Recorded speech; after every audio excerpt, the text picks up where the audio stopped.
फिर जुल्म है, बढ़ता है तो मिट जाता है। खून फिर खून है, टपकेगा तो जम जाएगा। जब बेगुनाहों का खून बहता है तो अदल और इंसाफ होता है। जब निर्दोषों की हत्या होती है तो ऑपरेशन सिंदूर होता है। हेलो एवरीवन, अस्सलाम वालेकुम, नमस्कार। मैं फजल आलम। पहलगाम में हुए आतंकी हमले में भारत के 27 नागरिकों की जान चली गई। उसके बाद इंडिया और पाकिस्तान के बीच तनाव की स्थिति बनी रही। पीएम मोदी व AIMIM चीफ असदुद्दीन ओवैसी ने पाकिस्तान के खिलाफ ज़बानी जंग छेड़ रखा था।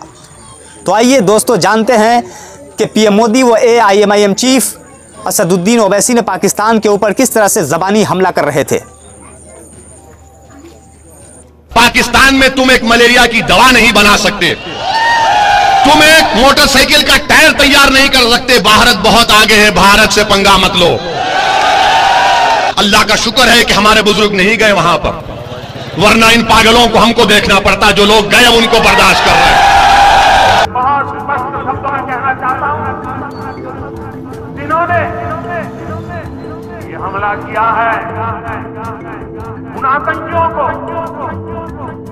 और इस हमले की साजिश रचने वालों को उनकी कल्पना से भी बड़ी सजा मिलेगी। आपने देखा कि किस तरह से पीएम मोदी व AIMIM चीफ असदुद्दीन ओवैसी ने पाकिस्तान के ऊपर ज़बानी हमला किया।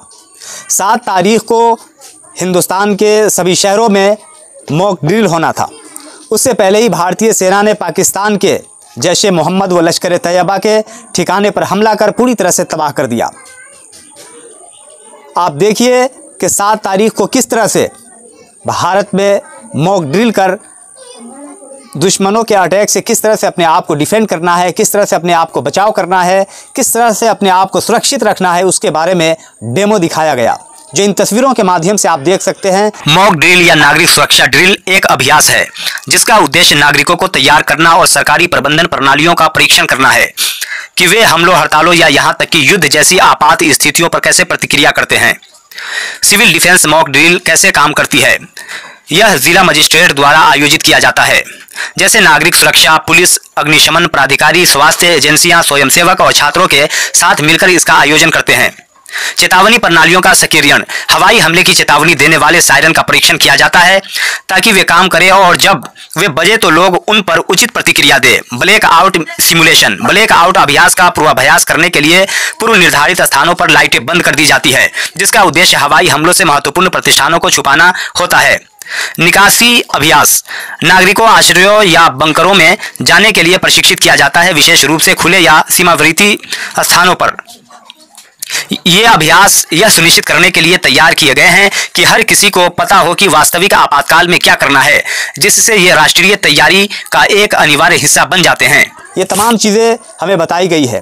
अब आइए एक नज़र डालते हैं इंडिया और पाकिस्तान के मिलिट्री पावर के ऊपर कि क्या है इंडिया और पाकिस्तान के बीच, कौन कितना ताकतवर है। आइए जानते हैं। इंडिया और पाकिस्तान के सैन्य शक्ति की अगर बात करें तो भारत के पास वही 14 लाख एक्टिव सैनिक है, तो वही पाकिस्तान के पास 6,53,800 सैनिक है।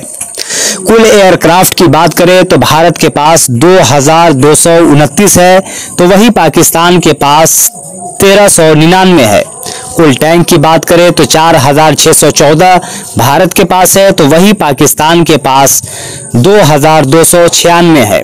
अटैक हेलीकॉप्टर की बात करें तो भारत के पास 80 है, तो वही पाकिस्तान के पास 57 है। कुल पनडुब्बी की बात करें तो भारत के पास कुल पनडुब्बी 18 है, वही पाकिस्तान के पास 8 है। आपने देखा कि इंडिया और पाकिस्तान के बीच में कौन कितना शक्तिशाली है। पाकिस्तान पे हुए एयर स्ट्राइक के बाद पाकिस्तानी सेना पूरी तरह से बौखला गई है।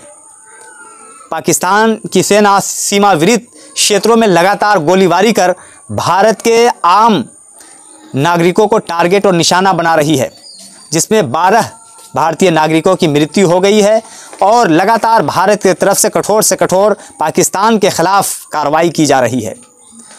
दोस्तों आज के लिए इतना ही। अगले वीडियो के साथ फिर मिलेंगे। देश और दुनिया की तमाम खबरों के लिए हमारे चैनल को लाइक, सब्सक्राइब और शेयर करिए और हमारे कमेंट सेक्शन में अपनी राय ज़रूर दीजिए। नमस्कार।